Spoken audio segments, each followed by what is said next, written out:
Chapter 17. An American tries to stop it. New York City, May 16, 1914. An immense crowd gathered at the docks to witness the departures of passengers on the transatlantic ocean liner Imperator bound for Europe. Among those who could be observed boarding the vessel was Edward House, Colonel House, to give him his honorary Texas title. House, aged 55, was described by the New York Sun as a slender, middle-aged man with a gray, close-cropped mustache, well-dressed, calm-looking who walked quietly but firmly. He spoke quietly too, at times in tones that seemed silken. He was a lifelong insider in politics, although he was never a candidate for public office. He was someone to whom others confided their secrets. He may have been the best listener of his time. Those who spoke with him came away with the conviction that he had understood them, which usually was true, and that he fully sympathized with them, which often was not. A man of independent wealth, on familiar terms with the great figures of Wall Street, he lived in Manhattan while maintaining a residence and his political power base in his home state of Texas. When needed, he commuted by train to Washington, D.C., to meet at the White House with his best friend and closest associate, the first-term, reform-minded American Chief Executive Woodrow Wilson, whom House had helped elect to the presidency in the freak election of 1912. In that election the two Republican candidates, former President Theodore Roosevelt, running as a progressive, and incumbent President William Howard Taft, had split the Republican majority between them, allowing Wilson, the candidate of the minority party, the Democrats, to slip through to victory with less than 50% of the popular vote, though far more than half of the Electoral College. Woodrow Wilson was one of the oddest men ever elected to the presidency. A recluse who felt at ease only with women and children, he lacked a taste for politics or a liking for politicians, finding deals and compromises distasteful, and political ambition, except his own, sordid. Serendipity brought Wilson together with House in the 1912 election. House became his alter ego. Once Wilson was elected, to a large extent House took charge of the political aspects of the presidency, the chores that Wilson either could not or would not do for himself. House often interviewed those who wanted jobs or favors from the new administration. If there were deals to be made or trades to be transacted, he did them. Scholars continue to dispute the respective contributions of the two men to the positive accomplishments of the Wilson administration, but House played a key role in such important matters as the establishment of the Federal Reserve Bank, tariff reform, and the institution of the income tax. In the field of foreign affairs, at least in the opening 2 years of the Wilson presidency, it was House, a gifted student of international politics, who took an interest in European developments, while Wilson, who had no background in the field, did not. House noted, in the spring of 1914, the president had given very little thought to the existing situation in Europe. He himself was quite concerned by what he saw and foresaw. House apparently was almost alone among American statesmen in understanding the implications of the Balkan Wars, in sensing that they could end by threatening the peace and stability of the world.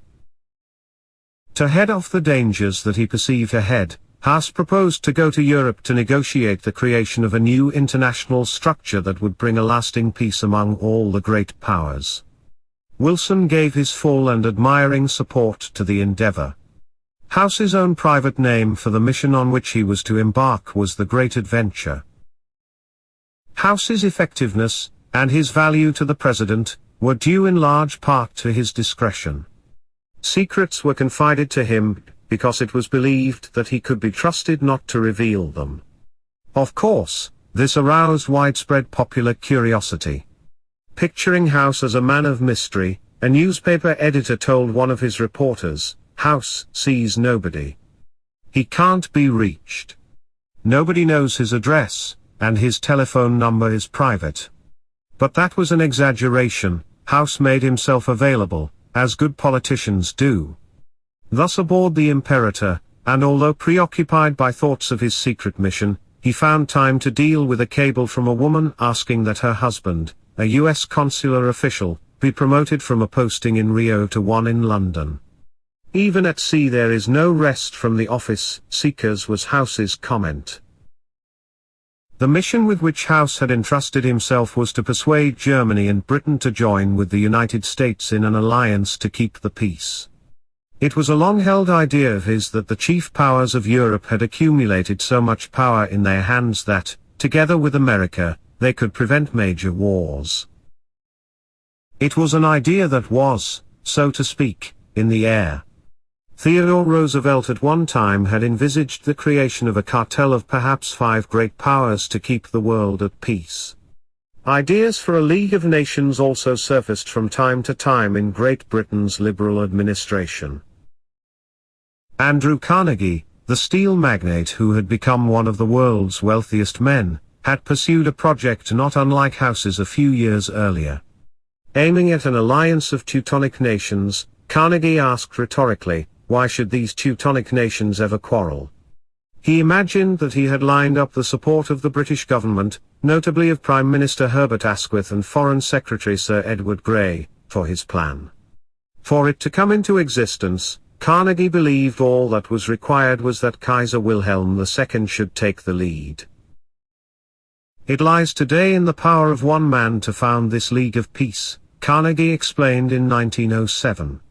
It is in the hands of the German Emperor alone of all men, that the power to abolish war seems to rest.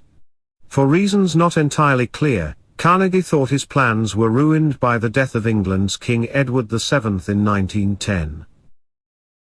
Like Carnegie, House believed that he had the support of the British government for his scheme and that the key to its viability was to gain the support of the Kaiser. In the spring of 1914, immediately upon disembarking in Europe, House therefore made his way to Germany. Aboard ship, and on arriving in Germany, House sounded out opinion among well-placed and well-informed Germans, and what he heard boded ill for the cause of peace. From Berlin he wrote to the President on May 29 that what he had learned thus far tended to confirm the opinion as to the nearly impossible chance of bettering conditions. Indeed, he wrote, the situation is extraordinary. It is jingoism run stark mad. House predicted an awful cataclysm unless he or Wilson took a hand in events, because no one in Europe can do it. There is too much hatred, too many jealousies. In Russia there was a violent press campaign against Austria. In Austria there was a violent press campaign against Russia. The Pan-German League, a well-connected pressure group in Germany, announced, April 19, 1914, that France and Russia are preparing for the decisive struggle with Germany and Austria-Hungary, and they intend to strike at the first opportunity. A newspaper headline, March 11, 1914, warned Germans that a war, the like of which history has never seen, is approaching. In House's analysis, Russia and France would close in on Germany and its ally Austria-Hungary if Britain gave the word. But Britain hesitated to do so. If Germany were crushed, who would be left to restrain Russia? Still, if Germany continued to threaten English naval supremacy, London would have no choice but to meet Berlin's challenge. Hence, House's peace plan, an agreement between Britain and Germany to limit the size of their respective navies, the agreement to be brokered by the United States. This could bring about the essentially peaceful world that America desired, but, always the realist, House cautioned that there might be some disadvantage to us in Britain and Germany getting together. Tirpitz pointed to a different flaw in House's plan. He disclaimed any desire for conquest, and insisted that it was peace that Germany wanted, but the way to maintain it was to put fear into the hearts of her enemies. House wanted Germany to stop expanding its navy, but Tirpitz desired instead to increase its expansion. House's main goal was to set up a meeting with Germany's ruler, and he achieved it. On June 1, in the course of a day-long festival that included religious ceremonies, parades, and the awarding of medals, House was accorded a private personal meeting with the Kaiser that lasted a half hour. House's diary entry indicates that the two men discussed the European situation as it affected the Anglo-Saxon race.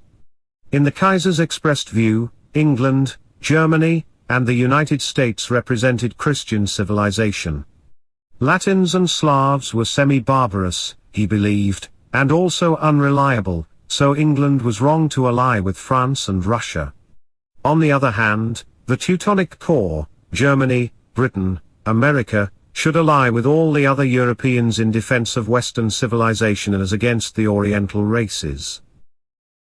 House tried to persuade the Kaiser that Germany should abandon its challenge to British naval power. Britain then would no longer have to ally itself with Russia. It was only the threat posed by Germany that drove Britain into Russia's arms. Russia was, if anything, Britain's natural enemy. In other words, it was within the Kaiser's power to accomplish what he claimed to want, England to detach itself from the alliance with Russia and France, and instead to ally itself with Germany. House spoke of the community of interests between England, Germany and the United States and thought that if they stood together the peace of the world could be maintained. However, in my opinion, there could be no understanding between Germany and England so long as he continued to increase his navy. The Kaiser responded that he needed a strong navy, but that when his current enlargement program terminated he would stop. House said that his idea was that an American, he or the President, might be in a better position than a European to bring the European powers together. The Kaiser agreed. House said he had wanted to see the Kaiser first, and now would go directly to London to try to secure Britain's agreement, to an initiative by the United States along these lines. House left Germany hopefully. From Paris he reported on June 3 to the President that he had spoken with almost every German of consequence at his meetings and that I am glad to tell you that I have been as successful as anticipated and have ample material to open negotiations in London. The German Emperor had seemed pleased that I had undertaken to start the work and concurred also in my suggestion that whatever program America, England, and Germany agreed to would be successful. The heart of the matter, as House saw it, was that both England and Germany have one feeling in common, and that is fear of one another. His task, he believed, was to dispel these fears by bringing together the leaders of the two countries and encouraging them to get to know and to trust one another. House believed in face-to-face resolution of problems at the top. He considered it essential that principals should get together to iron out misunderstandings. He felt that he was in a fair way to a beginning of the great task that I have undertaken. House travelled to London on June 9. He noted in his diary that Walter Hines Page, the U.S. ambassador to Britain, was kind enough to say that he considered my work in Germany the most important done in this generation. Page arranged for House to meet with Sir Edward Grey. It was not easy. House explained to Wilson, "I find here everything cluttered up with social affairs and it is impossible to work quickly. Here they have thoughts on Ascot, garden parties, etc., etc." On June 27 the meeting with Grey finally took place over lunch. Although others were present, House and Grey did almost all the talking. They had a wide-ranging discussion of the troubled European political situation. They agreed that France's leaders had given up all thought of recovering the territories in Alsace and Lorraine, or of taking revenge on Germany. The French people still harbored such a dream, but statesmen in France recognized that the continuing growth of the German population vis-à-vis France made that goal an ever more remote possibility. As to Russia and Britain, Grey remarked that the two came into contact with each other at so many points around the world that it was important to keep on the best of terms. Grey claimed to understand Germany's felt need to build a large fleet. It was House who warned Grey, and not Grey who warned House, of the militant war spirit in Germany, and of the high tension of the people. I thought Germany would strike quickly when she moved. That there would be no parley or discussion. That when she felt that a difficulty could not be overcome by peaceful negotiations, she would take no chances, but would strike. I thought the Kaiser himself and most of his immediate advisers did not want war because they wished Germany to expand commercially and grow in wealth, but the army was military and aggressive and ready for war at any time. Yet the two men agreed, less than 24 hours before Archduke Franz Ferdinand was assassinated, that neither England, Germany, Russia, nor France desire war. Looking presciently to a less visible but more long-term threat to global stability, House urged the four European powers to enter into an agreement with the United States whereby, acting together, they could provide credit at lower interest notes to the undeveloped countries of the earth. As the month of June drew to a close, House continued to meet with European leaders in pursuit of his American dream for the world. A decade later, Gray wrote, House had just come from Berlin, and he had spoken with grave feeling of the impression he had received there, how the air seemed full of the clash of arms of readiness to strike. This might have been discounted as the impression which would naturally have been produced on an American seeing at close quarters a continental military system for the first time. It was alien to our temperament as to his, but it was familiar to us. We had lived beside it for years, we had known and watched its growth ever since 1870. But House was a man of exceptional knowledge and cool judgment. What if this militarism had now taken control of policy? In the spring of 1914, as House pursued his mission, the chiefs of staff of Germany and Austria, Moltke and Conrad, took the baths together at Carlsbad in Bohemia. They discussed war plans. Moltke also held talks that spring with Gottlieb von Jagow, Germany's foreign minister. Jagow noted that Moltke told him that in 2 or 3 years the military superiority of our enemies would be so great that he did not know how he could overcome them. Today we would still be a match for them. In his opinion, there was no alternative to making preventive war in order to defeat the enemy while there was still a chance of victory. The Chief of the General Staff therefore proposed that I should conduct a policy with the aim of provoking a war in the near future.